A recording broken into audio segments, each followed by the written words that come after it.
pengetahuan di manajemen itu belajarin tentang apa aja sih?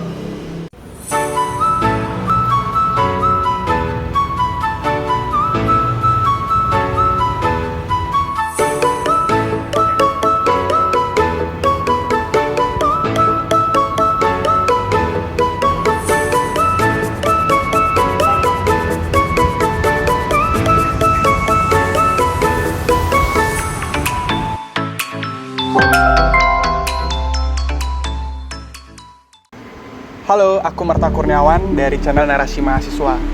Narasi Mahasiswa, channel yang ngebahas tentang seputar cerita anak mahasiswa. Nah, kali ini aku udah di Universitas Udayana, tepatnya di Fakultas Ekonomi dan Bisnis. Di sebelahku udah ada perempuan cantik yang akan berbagi tentang ekonomi dan bisnis. Mungkin sebelum kita lanjut, kakak bisa ngenalin diri dulu, namanya siapa, dari fakultas apa, jurusan apa, angkatan tahun berapa, dan alumni dari SMA mana? Oke, sebelumnya halo teman-teman Narasi Mahasiswa, kenalin nama aku Dila Paramita, teman-teman bisa panggil aku Dila. Saat ini aku mahasiswa semester 7 di Fakultas Ekonomi dan Bisnis Universitas Udayana, khususnya aku dari Prodi Manajemen. Nah, aku angkatan 2018 dan aku dulu alumni dari SMA Negeri 4 Denpasar. Oke. Sekian. Berarti alumni SMA 4 dan mahasiswa tingkat akhir ya? Iya. Berarti lagi nyusun skripsian? Iya, lagi skripsian. Oke deh. Mungkin pertanyaan pertama buat Dila, apa sih yang buat Dila punya alasan untuk join atau gabung di Fakultas Ekonomi Bisnis Udayana? Kenapa nggak jurusan lain aja? Oke, jadi kalau misalnya ditanya kenapa sih gabung di Fakultas Ekonomi dan Bisnis Universitas Udayana, tentunya karena apa ya? Karena emang suka bisnis sih. Karena menurut aku kalau misalnya kita belajar bisnis itu tuh apa ya, challenging dan kompleks gitu, dan dia tuh dinamis gitu. Aku nggak suka berada di sesuatu yang kaku gitu. Aku suka nemu hal-hal baru terus gitu, dan hal-hal yang berbau challenge kayak gitu. Jadi kayak that's why aku memutuskan untuk di Fakultas Ekonomi dan Bisnis. Nah, kenapa memilih jurusan manajemen? Nah, ini ada cerita lucunya nih. Oke, gimana? Sebenarnya aku tuh nggak suka kan ngitung-ngitung gitu. Nah, aku berharap masuk manajemen tuh menghindari hitungan. Ternyata dapet gitu, belajar akuntansi gitu dapet juga gitu. Tapi overall kenapa milih manajemen ya karena aku emang apa ya? Aku emang suka aja kayak di organisasi gitu, aku suka manage orang tuh aku suka, dan emang interest di kayak leadership gitu kan. Kita kalau di manajemen emang belajar tuh kayak gimana sih kita memanage sesuatu, baik itu orang ataupun apa produk atau apa kayak gitu sih. Oke, itu alasannya. Nah, dari manajemen itu sendiri, kalau hitung-hitungan atau akuntansinya itu mayoritas lebih banyak hitung-hitungannya atau memang manajemennya nih yang difokusin? Pastinya manajemennya ya kak ya, soalnya kan namanya juga prodi manajemen kayak gitu. Cuman kan kita tetap aja dapet yang namanya mata kuliah matematika, terus kayak statistik, akuntansi itu tetap dapet. Cuman kan kayak ya cuman satu matkul aja kayak gitu. Nah, ngomongin tentang masuk ke FEB Udayana, kalau boleh tahu Dila lewat jalur apa ya masuk ke Udayana? SNPTN kah, SBM atau jalur mandiri? Oke, jadi aku tuh masuk lewat jalur SBMPTN seperti itu, jadi ikut tes gitu. Berarti SBM sempat nyobain SNPTN kan? Iya, sempat nyobain SNMPTN. Nyobain di ekonomi bisnis iya, juga? ekonomi juga gitu. Di sini juga pilihannya juga sama urutannya gitu. Berarti memang feel dan passionnya dari awal SNPTN dan ke SBMPTN ke FEB Udayana, berarti ya? Emang kayak gitu. Oke deh, mungkin ngomongin tentang manajemen, bisa nggak sharing sedikit pengetahuan di manajemen itu belajarin tentang apa aja sih? Oke, jadi kalau misalnya di manajemen, kalau secara garis besar kita bisa tarik benang merahnya adalah kita belajar bagaimana kita memanage sesuatu gitu hingga menghasilkan suatu output kayak gitu. Nah, karena aku lebih fokus ke manajemen sumber daya manusia ya. Jadi kalau misalnya teman-teman tahu HR gitu, nah kita belajar itu gitu, rekrutmen, kita belajar gimana sih kita ngelatih karyawan kayak gitu, gimana sih masalah payroll karyawan kayak gitu. Itu itu di bidangku. Nah tapi kalau manajemen secara keseluruhan itu kita macam-macam gitu sih Kak, kayak kita belajar kewirausahaan, terus kita belajar kayak bisnis internasional juga, kita belajar pengantar akuntansi juga, dan manajemen keuangan, dan macam-macam sih kalau secara general. Oh, berarti bisa dibilang scope dari ilmu manajemen tuh luas berarti ya? Ya. Bisa ke arah mana aja, bisa jadi HRD, bisa jadi entrepreneur mungkin ya? Iya, soalnya kalau di ekonomi UNUT ya, manajemen itu dibagi lagi jadi 4 konsentrasi gitu. Yang pertama itu manajemen sumber daya manusia, itu aku. Terus ada juga manajemen pemasaran, marketing gitu. Ada juga manajemen operasi, dan ada juga manajemen keuangan. Jadi nanti kalau udah semester 4 kita kayak langsung dikonsentrasiin gitu. Silahkan mau pilih yang mana kayak gitu. Nah, masuk ke FEB Udayana itu kira-kira ada kompetensi atau kualifikasi khusus nggak sih yang harus dimiliki adik-adik kita di SMA SMK untuk bisa masuk ke FEB Udayana?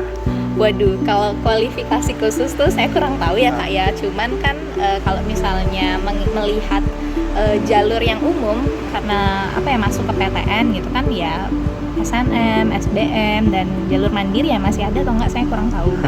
Nah, ya pastinya yang harus disiapin kalau misalnya SNMPTN pastinya nilai raport ya, bagusin gitu, kayak tunjukin kalau misalnya nilai raport kamu itu terjadi peningkatan lah kayak gitu. Kalau misalnya SBMPTN pastinya kita harus belajar ya, kayak karena itu tes gitu. Kalau mandiri juga harus belajar karena ada tes. Nah, cuman ya kalau misalnya dari sepengalaman aku ya, gimana caranya sih supaya kita bisa goal di suatu tempat gitu. Jadi kan biasanya di SMA itu pas kita mau lulus itu kan ada kayak ranking angkatan gitu nggak sih biasanya. Nah, di rankingin gitu, dan kayak kita lihat dulu siapa sih saingan kita yang mau nyari tempat itu juga gitu. Nah, kalau misalnya dirasa udah terlalu banyak banget kayak orang tuh nyari tempat itu, misalnya nyari manajemen Udayana misalnya, ya kita lihat sih ranking kita tuh di mana gitu supaya goal ya tujuannya. Itu sih menurut aku. Berarti buat mereka anak-anak SMA SMK lebih ke belajar sejak dini. Iya, persiapannya harus memang dari awal ya gitu. Nah, ngomongin kuliah di FEB, menurut Dila nih, mata kuliah atau tugas yang paling berkesan selama kuliah hingga semester 7 itu apa sih? Berkesan tuh gimana maksudnya nih? Ada dua sisi sih kalau berkesan. Berkesan ada yang kayak sampai pengen nangis gitu, ada yang kayak ya emang bagus banget gitu ya. Kalau misalnya berkesan itu ya aku suka sih misalnya kalau kita belajar ini yang misalnya bikin pas ada tugas kayak misalnya bikin video gitu, itu kan kayak bareng-bareng gitu, itu aku suka gitu.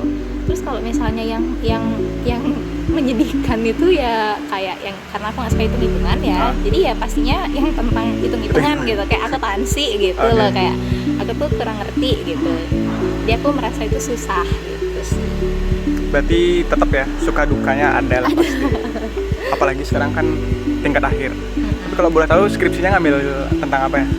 Aku tentang ini kayak pengaruh perceived external prestige terhadap workplace deviant behavior dengan kepuasan kerja sebagai variabel mediasi. Jadi kayak pengaruh citra perusahaan di mata orang lain terhadap perilaku menyimpang di tempat kerja dengan kepuasan kerja jadi mediasinya.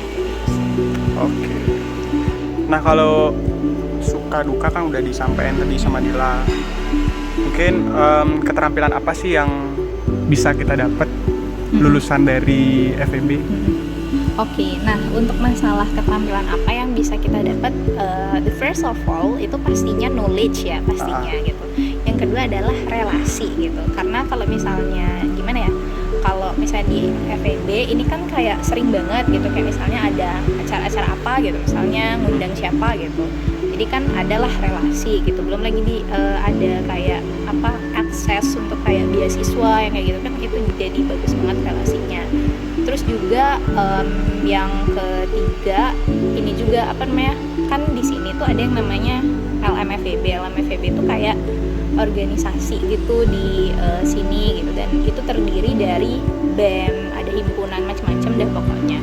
Nah dari situ kan kita bisa belajar yang namanya banyak soft skill gitu nggak sih, kayak gimana cara kita nge-treat orang, gimana cara kita berkomunikasi sama orang, dan gimana kayak cara kita memimpin orang gitu loh. Dan aku rasa sih di situ lebihnya gitu, dimana itu outputnya bakal berguna banget nanti kalau misalnya kita udah masuk dunia kerja gitu kan, butuh juga soft skill seperti itu sih. Berarti poin yang mungkin bisa aku ambil, keterampilan yang bisa kita dapat di FEB ya tergantung dari orang itu sendiri ya. Kalau memang mereka punya antusias ikut organisasi, tentu public speakingnya pasti akan meningkat, relasi juga pasti akan meluas. Nah tadi sempat Dila singgung terkait dengan kerja.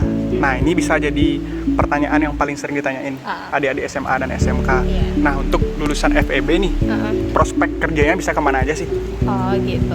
Sebenarnya kalau misalnya ditanya prospek kerja ya, sebenarnya kalau di FEB sendiri menurutku itu bisa kemana aja gitu, karena kan bukan kayak jurusan yang gimana ya, khusus gitu loh. Misal kalau yang khusus kayak kedokteran itu kan kayak ya udah dokter gitu ya, harus jadi dokter lah kayak gitu. Nah ini kalau misalnya